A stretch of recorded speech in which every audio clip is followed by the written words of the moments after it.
Hi guys, Makalasi here. So I want to do a quick video like I do my everyday video, and I just want to talk about so why are there Indigenous people being harassed, right?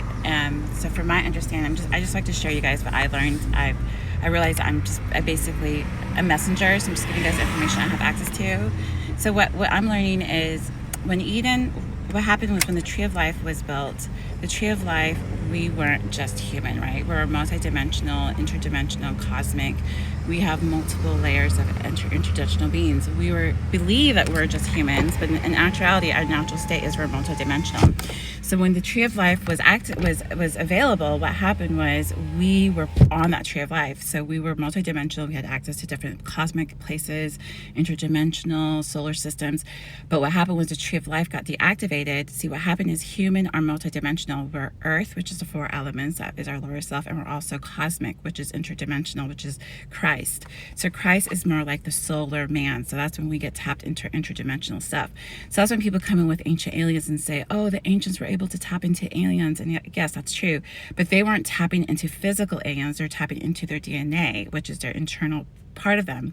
So that internal part of them is part of the Elohim DNA, which is part of there's codes in us to resurrect. So not just Mary Magdalene and Jesus had it. The only reason Mary Magdalene and Jesus was very interesting is because they're the first to actually do it. So what happened is because we're a collective, Mary Magdalene and Jesus were, you could say, it's also synonymous as Mary Magdalene is your lower self, Jesus is your higher self.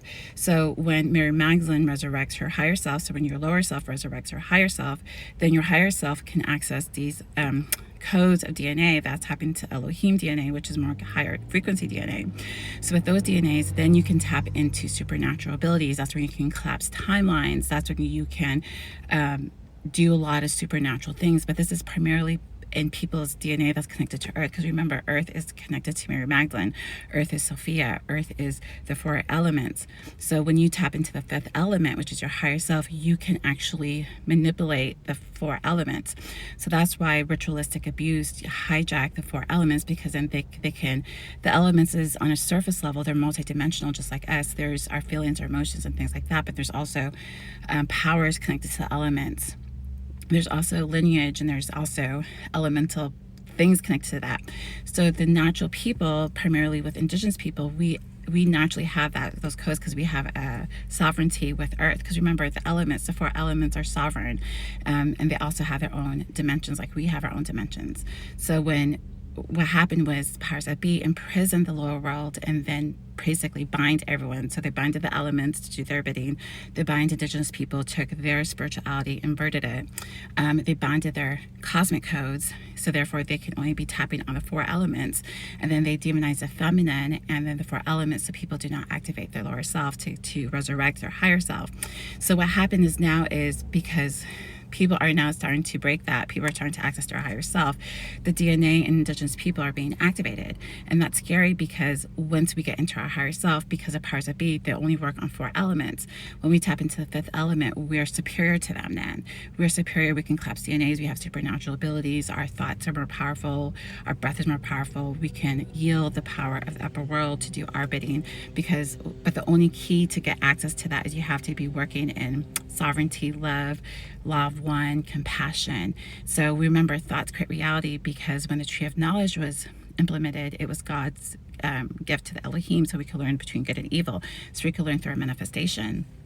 So that's why you have to understand that thoughts create reality. So that's why if you're going to do some type of ritualistic, or you're going to fight these powers that be, you have to fight with love. Because if you fight with fear or anger, which is what they're working on, they're hoping that you go angry, I want to just, because if you do that, comes back to you. So the way that you're going to fight them is get to your fifth element, get into your love, get into your sovereignty, and then when you get to your fifth element, just counter them with higher laws. So for example, what I like to do is the law of love. Based on law of love, everyone deserves their ancestral background. So I've unlocked people's backgrounds. I unblocked all the binding on the lost tribes. I resurrected the lost tribes. So everyone should start getting access to their Indigenous DNA. So you will start getting access to your Indigenous DNA and things of that nature because now I've activated those codes. But I'm not the only person that can do this. You guys can do this too, because you realize that once you get into that fifth element, that the cosmic mother left codes in the trees, the plants, the rocks, everything. So once you get activated to your four elements, you can actually have communion with the mother through nature and through downloads and through prayers, and things just gets a little bit more stronger. And that's what they fear. So that's my video. Hope you guys like it. I hope I give you guys clarity, and see you next.